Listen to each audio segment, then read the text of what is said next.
Hey guys, Wyatt Claypool here.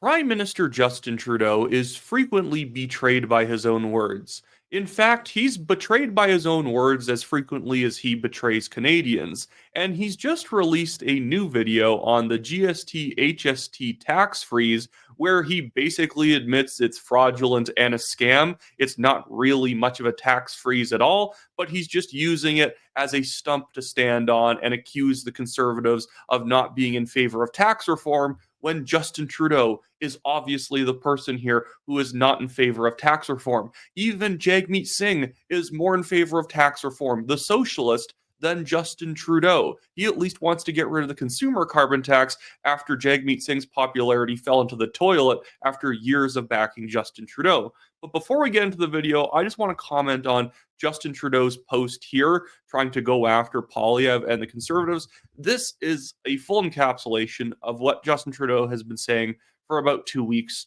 Just that, oh, the Conservatives don't really want to give you a tax break. They do. They keep proposing to get rid of the carbon tax. They keep proposing to lower other taxes, other levies. They want to keep taxes low permanently. But Justin Trudeau here says on his own X account, there you have it. Pierre Poilievre doesn't want Canadians to get a tax break.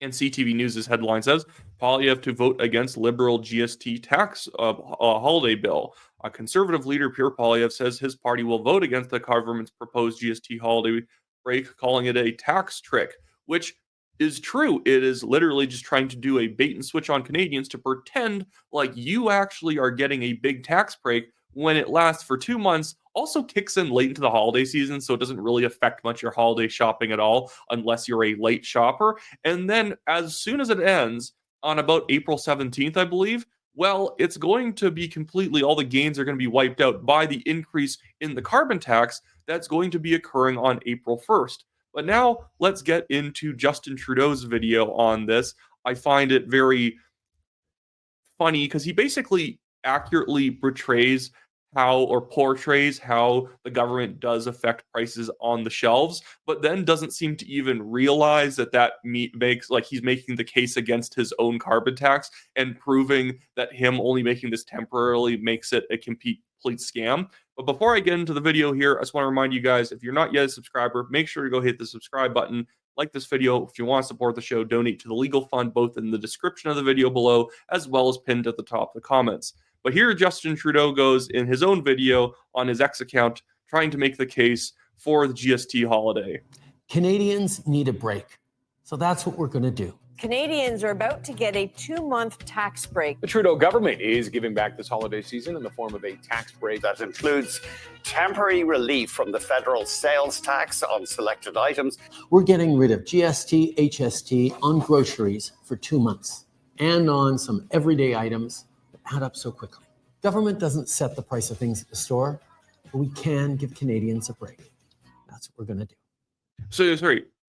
So the government does affect the prices on the shelves. Yes, the government does not set prices on the shelves, although Justin Trudeau and Jagmeet Singh want to do that with their grocery store code of conduct that caps how much grocery stores can increase prices, even if inflation is basically forcing them to do it.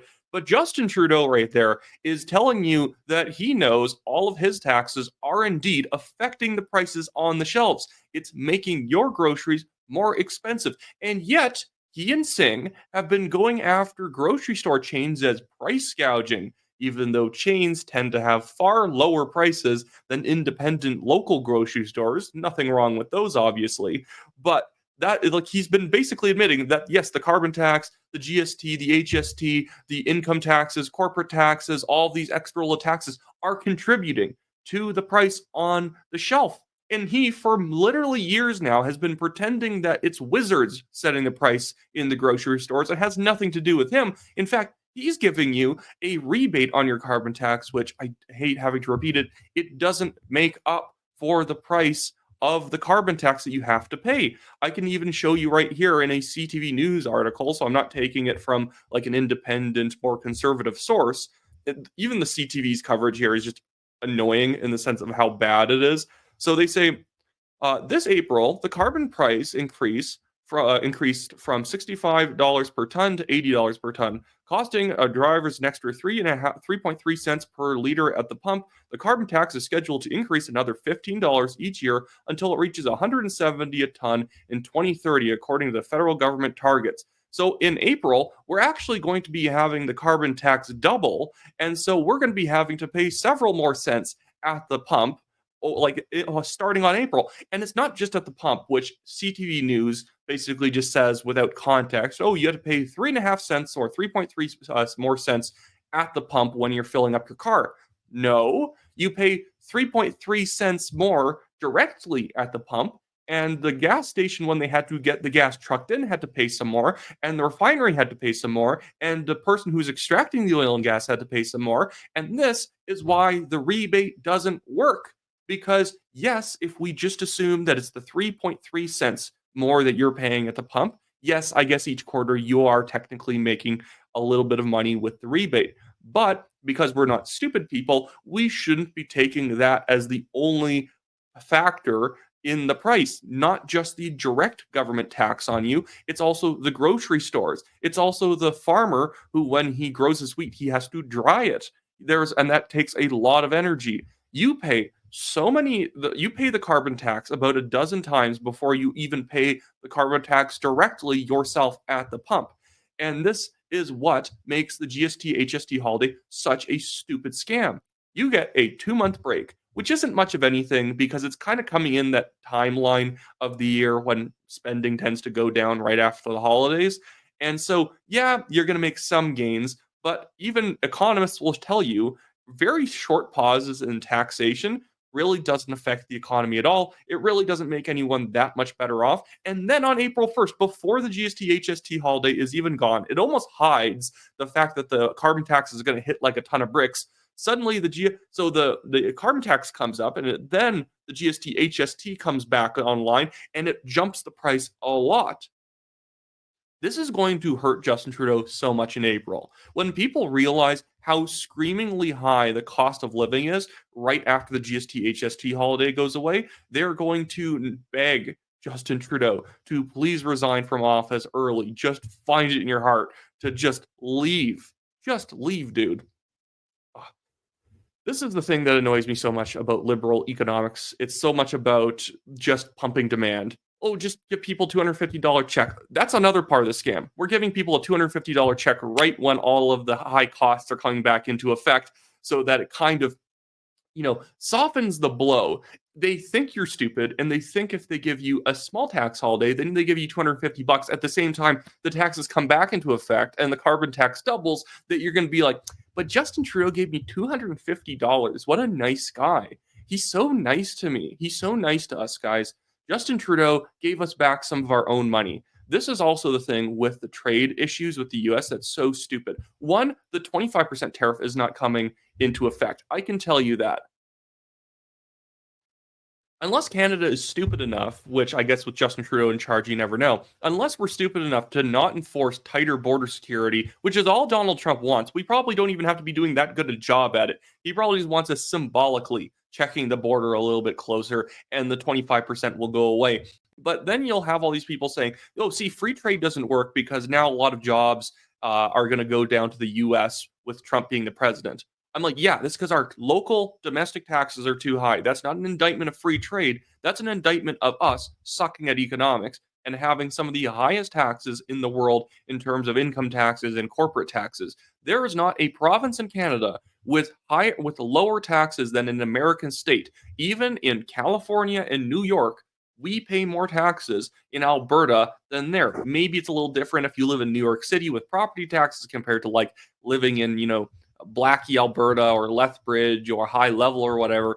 But you get my point here. It's all about the local taxes. And Trudeau admitted there, again, he admitted there that the government can help out on the price, not through subsidies, not through handouts, but through lowering taxes. So every time he talks about how, Canadians are having problems with the cost of living, but we're going to help out with a big, school food program. Oh, we're going to help out with this new random program. Oh, dental care. Oh, universal pharmacare.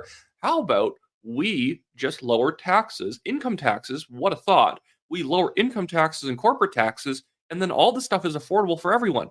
We never had these stupid programs when Stephen Harper was at the prime minister. And notice how we didn't need them when he was the prime minister, because everything was naturally lower in price, because the government is not taking 33% of top tax bracket of people in the top tax bracket out of their income every year. That's insane. Maybe if corporations weren't paying the Canadian government, I'm not sure what it is these days, like between the Canadian government, provincial governments, it could be like 18, 20%.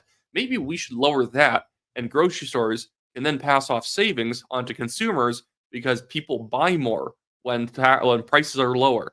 What a concept. Grocery stores are not actually in the business of price gouging, because another grocery store would just lower their prices and then eat that grocery store's lunch in terms of getting far more customers. But anyways, I guess that's it for me today, guys. Again, make sure you subscribe to the channel, like this video. If you can donate to the legal fund, really helps me out. Being sued by a Chinese billionaire developer for defamation, in which now, after 3 years, he hasn't submitted any evidence to prove that we defamed him, and it's simply just been trying to extract money from us through legal fees in order to hurt us. I've paid more than $33,000 fighting this, so if you can contribute even $5, it does help lighten the load of all of the legal costs I've been having to pay. And then if you want to sign up at my website, wyattclaypool.com, like the legal fund that is linked in the comments and the description, so that you can go and sign up on my website if you want recommendations for nomination races and leadership races, both federally and provincially. And I can basically give you advice, kind of insight on who I'd vote for in any given jurisdiction, in ranking them by who's most conservative to who's least conservative. And I guess this is a good time. No, I'll do it next time. I should start shouting out some good people running for conservative nominations around the country. One guy on the island, Charles Borg, if you happen to be living in the riding that he's running in, I have to get the exact name of the riding. He's great, very conservative guy. There are really good conservative candidates in these nominations. Not like a bunch of them are horrible, but there are people who are running for the sake of running. And then there's people who are actual conservatives with actual backbone who will push for really tough policy reforms. And that's somebody that Charles Borg is. Anyways, that's it for me today, guys. Have a good one.